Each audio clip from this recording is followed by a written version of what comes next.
The 14th is that whenever such issues take place in the Ummah, we find many people who take active part, alhamdulillah, but we have to realize that this is a specialized work.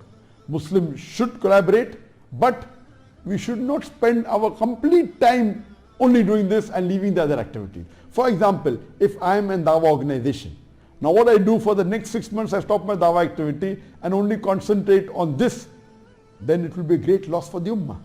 So what we require specialized Muslim organizations for organizing these things, or rather we'd like to say organizations for firefighting.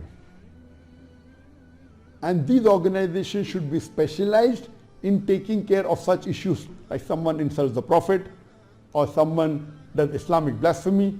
These organizations should mainly cater to this. They should, right from the starting, use the social media, should be able to see to it that our programs go on air, on the satellite, on the newspapers, as articles, whether they have a protest, whether they organize boycotts of the products of that country. So these organizations who are specialized in dealing with anyone who has insulted the Prophet or anyone indulging in Islamic blasphemy is very important. Like when we have our conference, we have the Peace Conference, which is one of the largest Islamic English conference in the world, where we have more than 1 million people coming over a span of 10 days.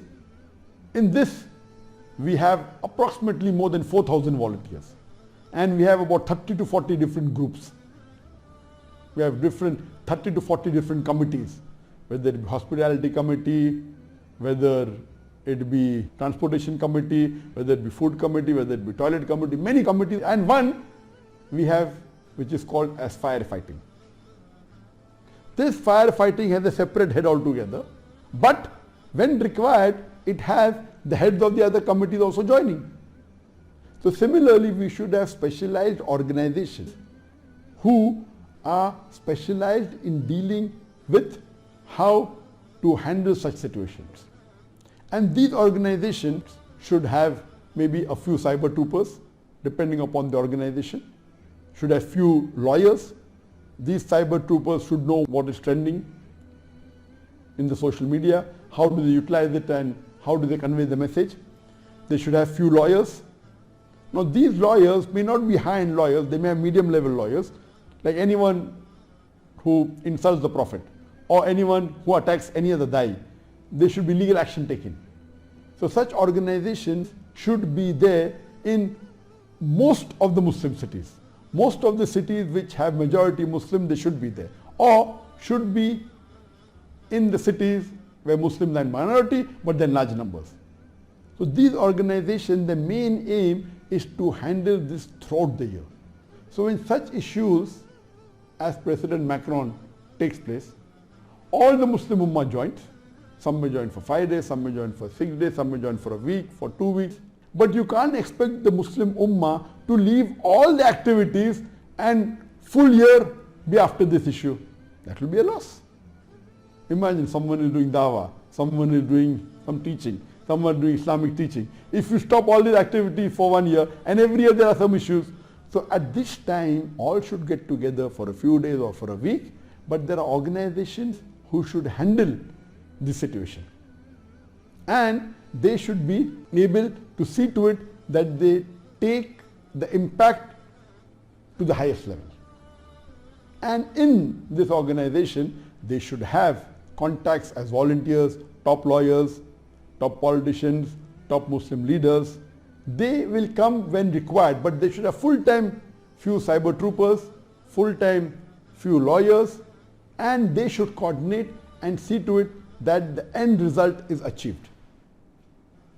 And the 15th point is that on a higher level, all the Muslim countries should unite and they should have a bloc. I know that there are certain organizations which are there, but I believe they have become inactive. This collaboration of the Muslim countries together, there are today 56 to 57 countries in the world which have majority Muslims. We should all join together so that if any action is taken, if we take it unitedly, we'll have a bigger impact. And I believe that this should be away from the normal politics. What has happened now, that there are certain organizations, but they're more involved in whether will it benefit my country or not. If I take objection, will it benefit the leader of the country? They are more bothered about the personal benefit of the country than the benefit of Islam. That's the reason. Unless a person loves the Prophet more than he loves himself, loves his father, loves his children, loves the humankind, he is not a true believer. And if we realize that there are certain countries, it's not necessary all 57 countries should be together. Let's start with 5 countries. It will become 6, it will become 10, it will become 15. Let them come together and en bloc condemn rather than individually. In such cases, if we come unitedly, we are a bigger force. If there is a boycott of products or a trade sanction or helping each other, if the countries are united, the Muslim countries, we are a bigger force. And imagine 25%, more than 25% of the world population are Muslims. If we unite, we can do wonders. And I would like to give you an example in history. What is the impact when Muslims are united? We know that the 34th Sultan of the Ottoman Empire, his name was Sultan Abdul Hamid II. He was the last Sultan which actually had powers. He was the third last Sultan. There were 2 Sultans after that, but the person who had some power and say, after that it kept on deteriorating. He was the third last Sultan, but the last Sultan which actually had powers. And we know that he ruled from 1876 to 1909. In his reign, towards the end of the 19th century, in late 1800, there was a comedy play that was supposed to be held in France on our beloved Prophet Muhammad. It was a satire, a comedy play insulting a prophet. And when Sultan Abdul Hamid II heard about this, he got very angry and he wrote a strong letter to the French government saying that this is not tolerated by the Muslims and you should not let this play take place, and I am totally against it. Initially the French government tried to give excuses, but they realized that the Sultan was serious, and what did they do? They immediately did not allow this play to take place, and they completely abolished the comedy play, to the extent that most of the actors and the people involved, they exiled them to UK to please the Sultan. Few years later, again news came that the same play is going to take place in UK. So again Sultan Abdul Hamid II, he got angry and he wrote a similar letter to the UK government that we have heard that there is a play which is criticizing the Prophet and this is not tolerated in Islam, and you should immediately see to it that this play doesn't take place. The UK government, the British government replies, when Sultan said that this was happening in France and now it's coming in UK, it should not happen, and they stopped it, you should stop it too. The UK government replies saying, UK is not France and we believe in freedom of speech, indicating that they will continue with the play. Sultan Abdul Hamid gets very angry and he writes a second letter. He says, you may not be aware that my ancestors, they gave their life for the cause of Islam, and I am prepared to do the same. If you do not stop this play, see to it it is not done, I will inform the full Muslim world that you are doing a play against the Prophet and you will be held responsible for the consequences. Then the British government realized that the Sultan was serious, and they were so much afraid of the Muslim unity that time that they immediately banned the play. Imagine, one sultan says that. Because that time, if you know, it was the end of the Ottoman Empire. That means the last, it wasn't that powerful at all. Yet, just because the sultan gave a warning, I'll inform the full Muslim world that they're doing a play which is against the Prophet, and you will be held responsible for the consequences. That letter was sufficient to bring shivers in the full government. Imagine.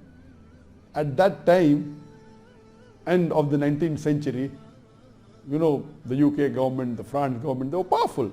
That colonies in so many parts of the world, they were even ruling India.